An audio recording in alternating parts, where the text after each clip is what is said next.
from the pale and downtrodden, and the words they say which we won't understand.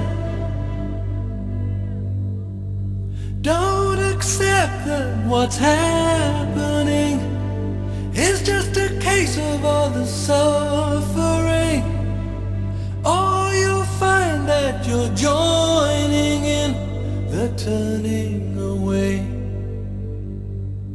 It's a sin that somehow light is changing to shadow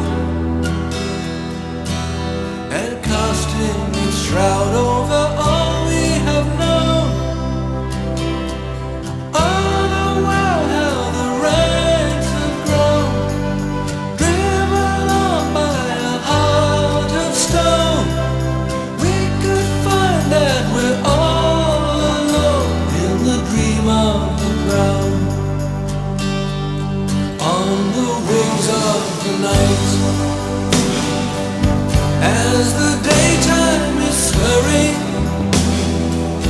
where the speechless unite in a silent accord,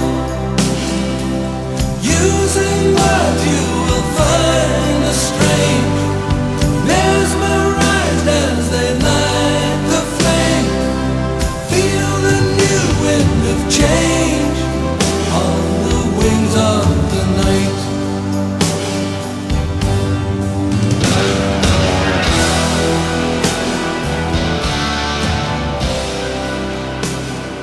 The starting point in science is observation.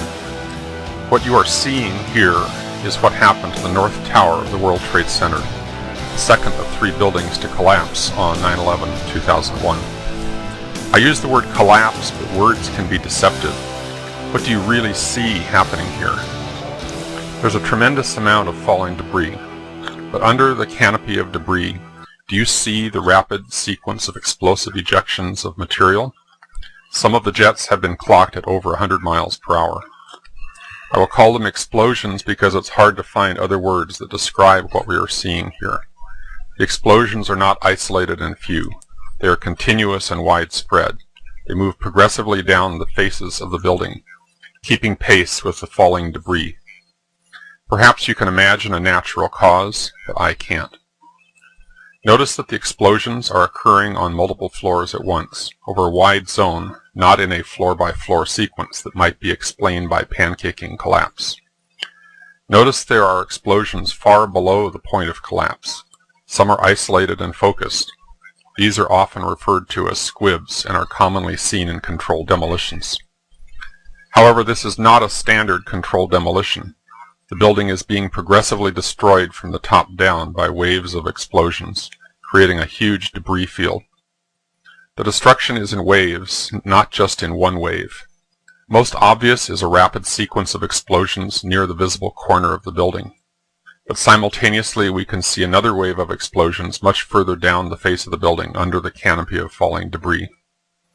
Notice that both waves of explosions progress down the face of the building, nearly keeping pace with the falling debris just a few feet away. Slabs of concrete did not fall to the ground and smash to dust. There is almost no concrete in the rubble pile. Notice that the concrete is being forcefully ejected outward from the sides of the building, already pulverized to dust. Notice that embedded in the dust clouds are huge girders and entire sections of steel framing that are being hurled out of the building. The horizontal speed of some of the girders has been clocked at over 70 miles per hour. Some of these girders impaled themselves in the sides of neighboring buildings. Some landed as much as 2 football fields away from the base of the tower. What could hurl heavy girders with such force and give them such speed?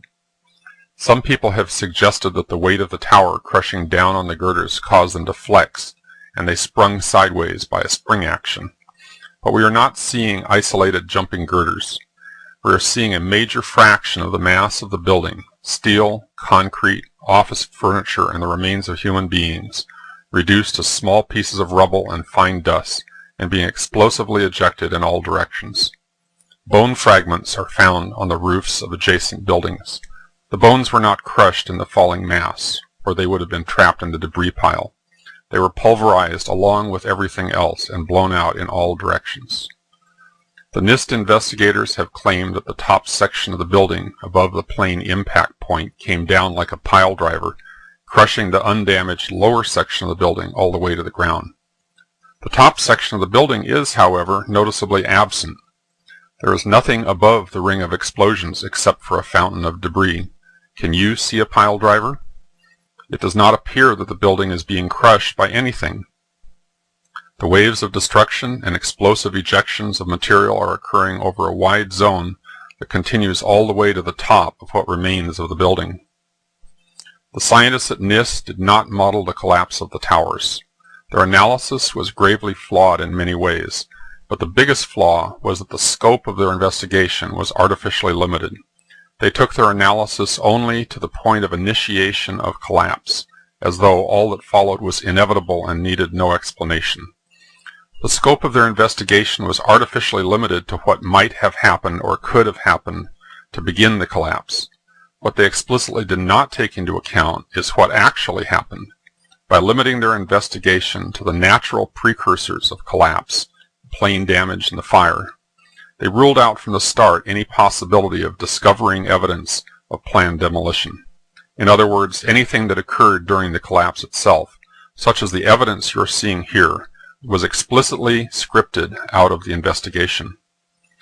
Any analytical model of the collapse, no matter how simple or how sophisticated, is a bad model and bad science if it does not come back full circle to explain the actual observations.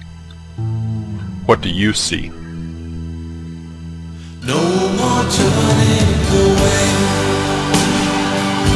from the weak and the weary. No more turning away from the coldness inside. Just a world that we all must share. It's not enough just to stand and stare. Is it only a dream that there'll be no more turning away?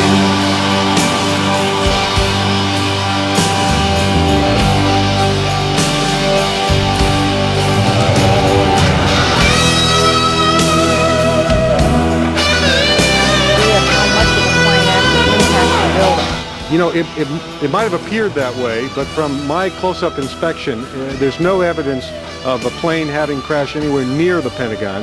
The only site is the actual site of the building that's crashed in, and as I said, the only pieces left that you can see are small enough that you could pick up in your hand.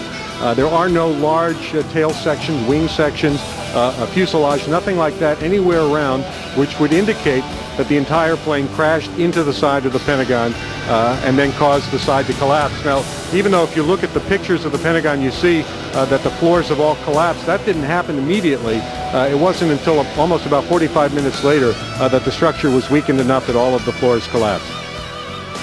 Jeff, it's a United Airlines plane. It's believed to be at that site outside Pittsburgh, isn't it?